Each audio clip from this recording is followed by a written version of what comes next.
Video game adaptations are no new trend. With the first live-action adaptation dating back to 1993's Super Mario Bros., the genre of film is destined to fail. In this video, I will touch on the do's, don'ts, and absolutely nots when it comes to making a video game adaptation.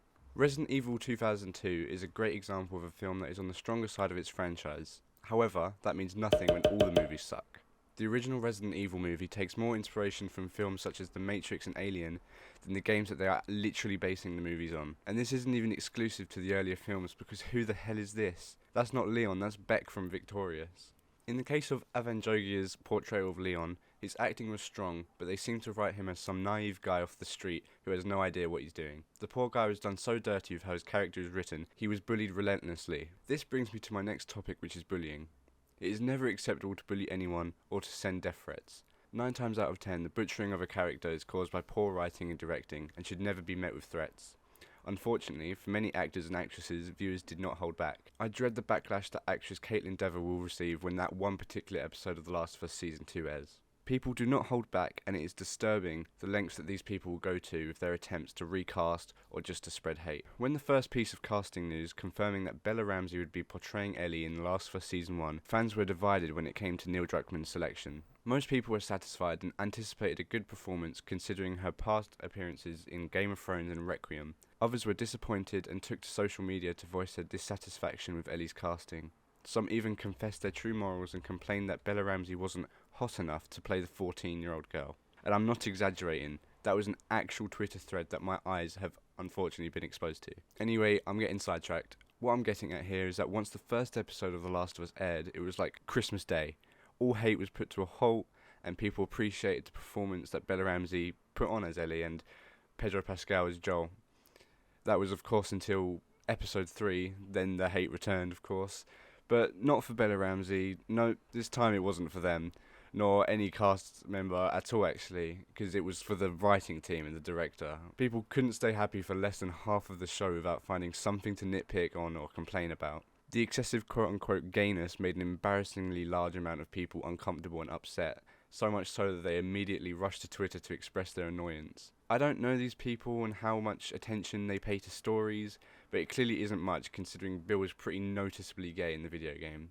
I don't know how they looked past his dirty magazines exclusively featuring guys or his relationship with his partner, which obviously was more than friendly. Overall, people hate when adaptations go against source material. For example, Joel's daughter, Sarah, being mixed race, but they also get confused when the adaptation does stick to the source material. Sometimes it's very easy to ask the question, do you really think this was a filler episode, or do you just not like gay people? Because it was the same in episode 7, which also features quote-unquote gay tendencies.